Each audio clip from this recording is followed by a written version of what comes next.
që është absolutisht e frikshme. E kuptoj. Por avokat, tani kam një pyetje se e di qasjen tuaj ndaj kryeministit Edi Rama, jeni kritik ndaj atë. Por në këtë rast, Edi Rama ka të drejtë?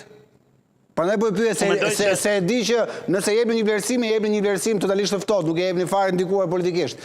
Po e pyet, në këtë rast, Rama ka të drejtë me atë çfarë i thot Farage? Kur them Rama, them qeveria shqiptare, pavarësisht se ka marrë Rama përsipër këtë gjë. Padyshim, unë mendoj se kryeministri Edi Rama kishte bërë një gabim në artikullin e tij për The Guardian, duke quajtur si qoshje e errët e Evropës Britaninë.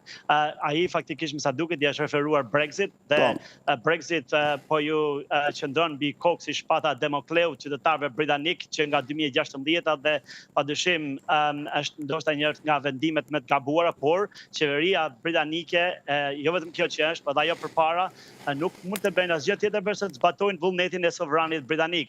Për sa i përket polemikave dhe replikave që Nigel Farage i ka absolutisht të tijat, i ka qef, unë do këshilloj që zoti Rama të mos merrte fare me një politikan të tillë.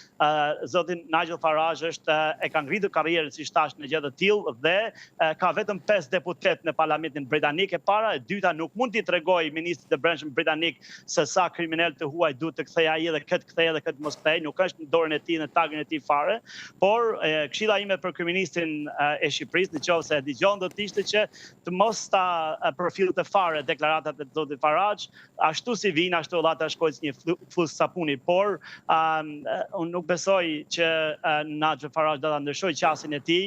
Ai është një politikan absolutisht i ekstremit të djathtë që karrierën e tij e ka ngritur në vepra, në fjalë ekstreme, në fjalime ekstreme, në vepra që nuk janë në pjesën më të madhe vërteta dhe qytetarët britanik në mënyrë spektakolare ai i drejtoi drejt referendumit të famshëm për daljen nga Bashkimi Evropian.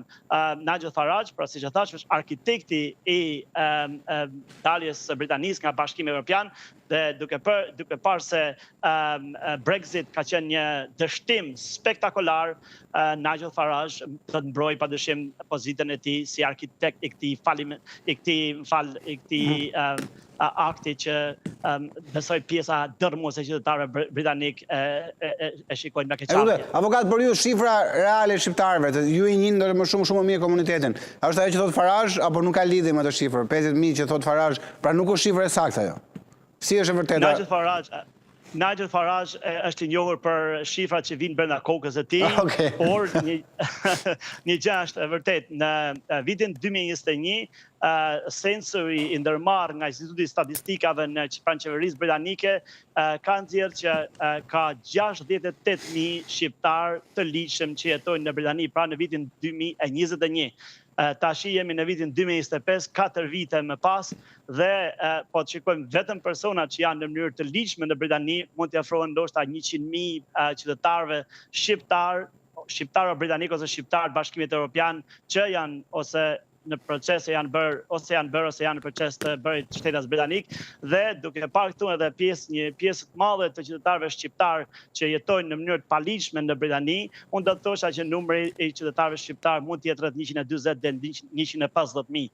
Kështu që absolutisht Nigel Farage matematikën e ka në këtë rast shumë të dobët dhe por nuk bëhet fjalë për punë matematike, do bëhet fjalë një qasje do thosha ekstreme të një politikani ekstremist të djathtë i cili karrierën e tij e ka ngritur në një betejë kundër emigracionit, kundër të huajve dhe sidomos padyshim kundër emigrantëve që vinë në mënyrë paligjshme në Britani. Avokat, si është reagimi i qytetarëve fakt për të përplasje Farage Rama? Tregoj pak çfarë thonë britanikët, si janë media, çfarë fokus, çfarë rëndësie japin kësaj përplasje në distancë?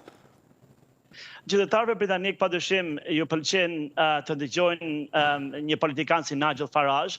Politikani Nigel Farage vetëm i vën dukje problemet, por nuk asnjëherë s'ka ofruar zgjidhje, dhe zgjidhja e vetme që i ofroi ishte Brexit, i cili ishte një katastrofë dhe mbetet një katastrofë për qytetarët britanik dhe për shtetin britanik.